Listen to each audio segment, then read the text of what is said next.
Where's Lukas? Yes, brother. Thank you. Let's give Lukas a hand.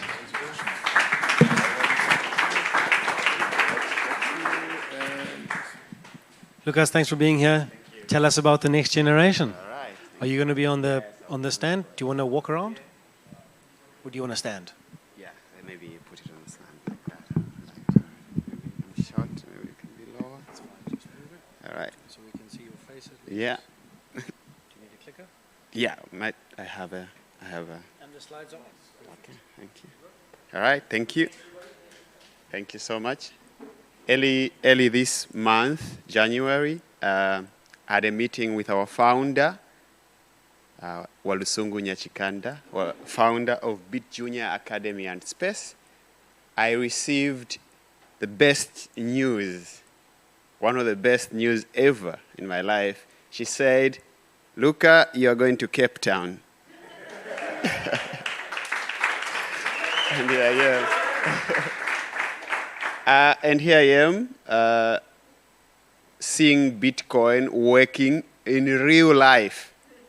Yesterday, we arrived with my colleagues, Mr. Michael and Mr. Humphrey, and we said, last time when Walusungu went to South Africa, she bought something using Bitcoin in Pick and Pay. And way back home in Livingstone, Zambia, we have Pick and Pay, but does not accept Bitcoin. So we said, wow, let's give it a try. And we went to Pick and Pay. Somewhere, there's a mall somewhere here. Yeah, down there. We bought lunch. I was skeptical. I wasn't sure whether they will accept or not.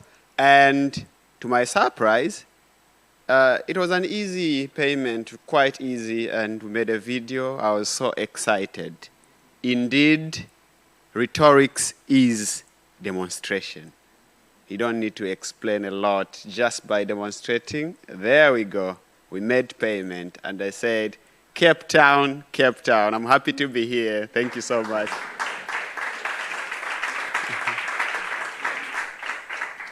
You see, they say knowledge is power, but it is education that makes us realize the power that we have.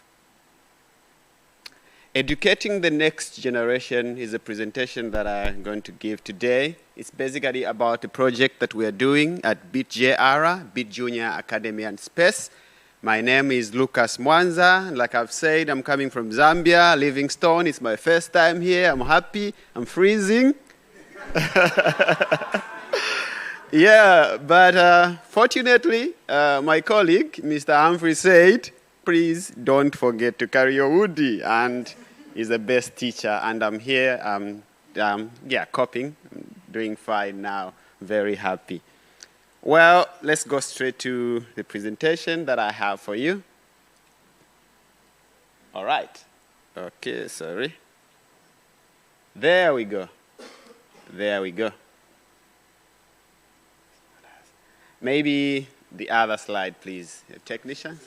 Okay. Not really this. All right, thank you.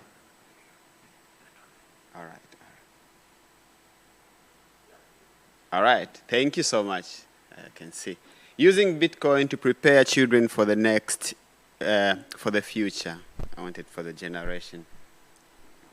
BitJR, that's our logo, and this is what I'm wearing here. We love our logo so much.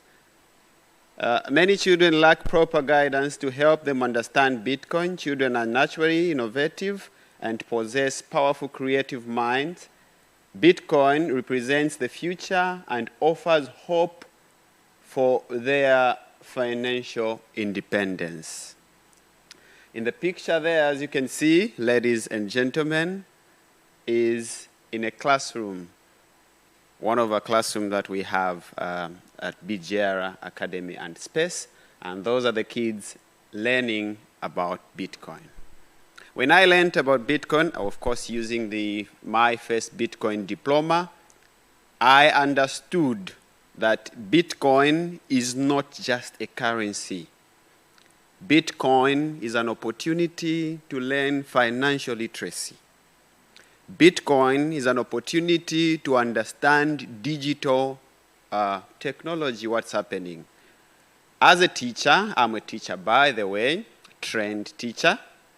I have come to understand through my experience teaching this curriculum, Bitcoin. I've come to understand that children really understand financial literacy through Bitcoin.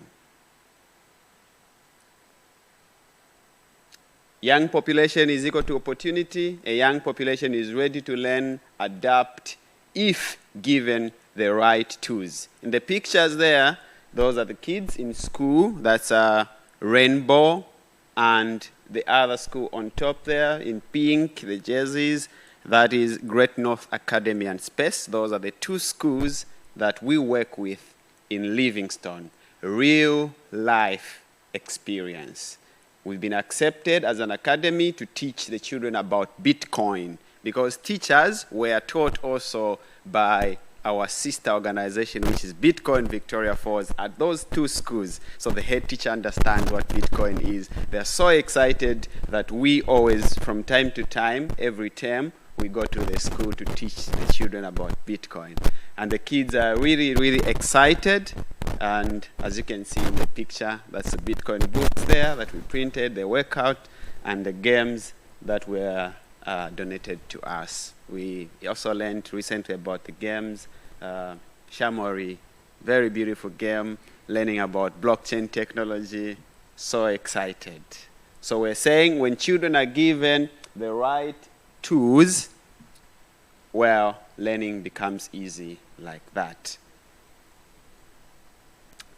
The problems that we face at BitJar Academy and Space, of course, kids do not have access to bank or mobile money services, teaching savings habits, opening their minds to global economy through borderless money. So the problems are that most parents, especially those who've never been through Bitcoin, my first Bitcoin diploma, who do not understand what Bitcoin is, it's really hard to get their children come to learn with us. Our classes are arranged in such a way that when children are on recess, we call them holiday. In our case in Zambia, we have 3 holidays. That's April, when schools close. We also have another holiday, a month long, in August, as well as December. What we do is we invite the general public, especially the parents whose children, the children whose parents have been through the course, to actually attempt and do the program. Unfortunately, for those parents who do not understand Bitcoin, it's really hard to get there, and we don't concentrate much on those.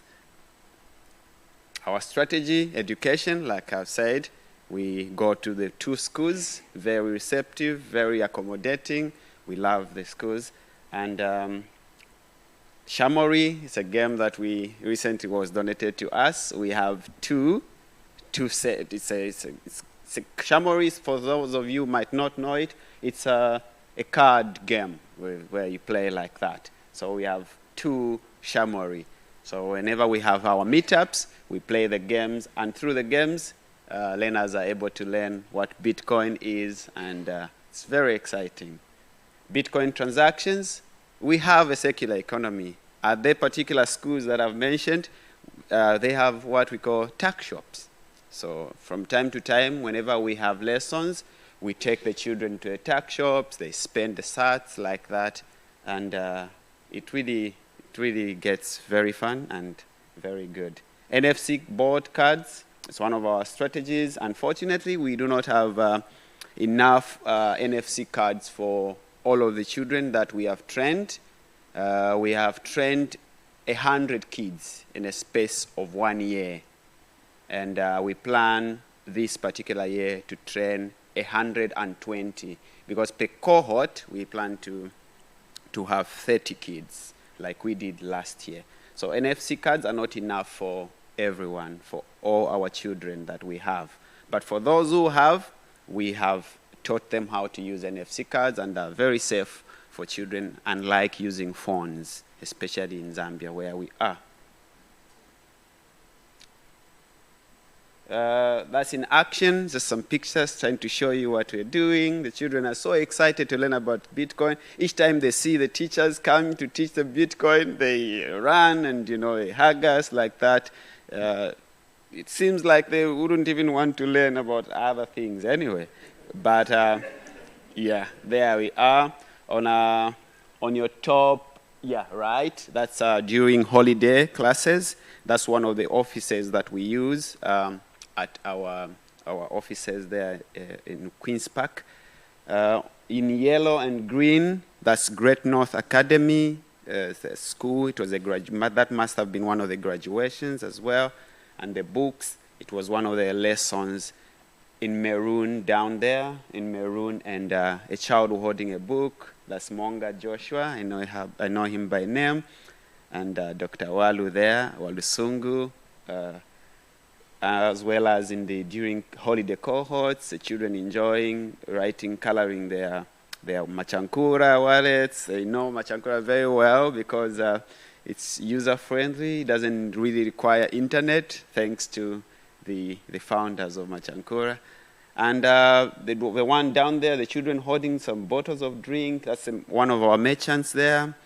We usually visit the merchant from time to time because it's closer to our offices. The children are able to spend their sats like that. We take them from time to time. Just expanding more on our challenges. We do not have a permanent learning space. The learning space that I'm talking about, it's a rented space and it's shared from time to time. Other people come to teach, and it's not really permanent, but we do have a plan to have a space where we can permanently teach our children from there. Most kids do not have smartphones. One of the solutions is if they can have NFC cards, it might alleviate a problem like that.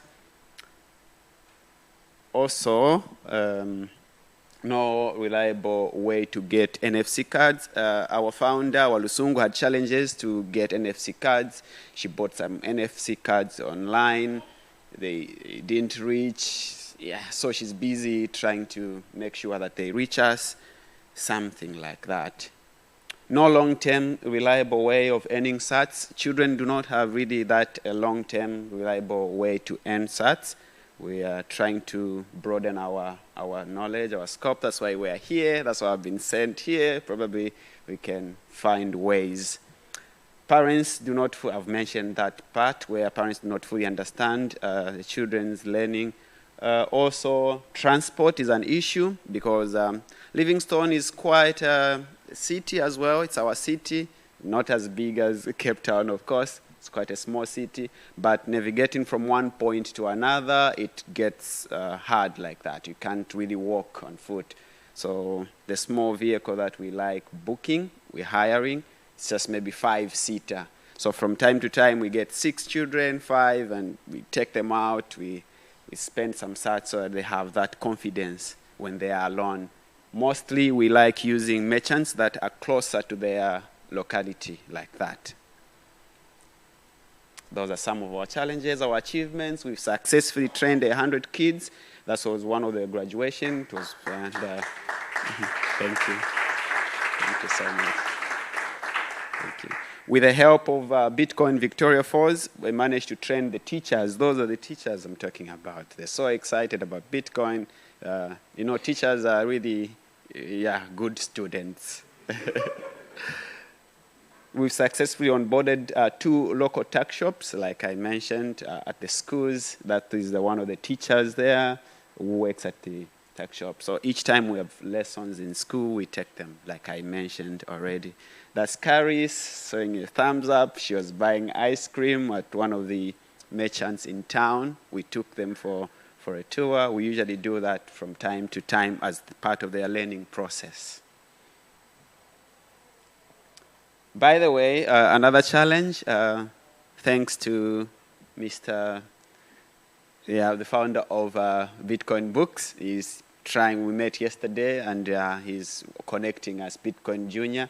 We have problem with curriculum as well. As teachers, we sat down to find the balance between the older curriculum, My First Bitcoin Diploma, and how can we teach it to children. So we're still refining our curriculum like that. So I'm grateful to him for wanting to connect us. I believe that's a proper construction of English there. All right.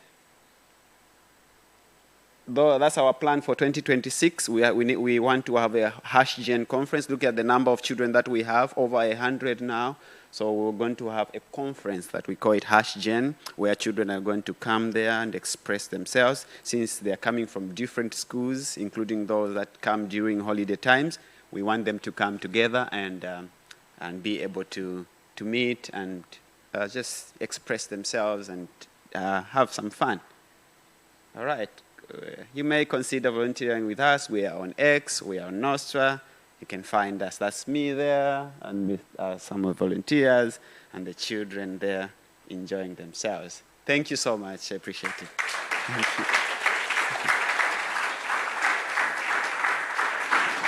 you. Wow. Can we please give another hand of applause there? 100 kids. Wow. That is beyond amazing.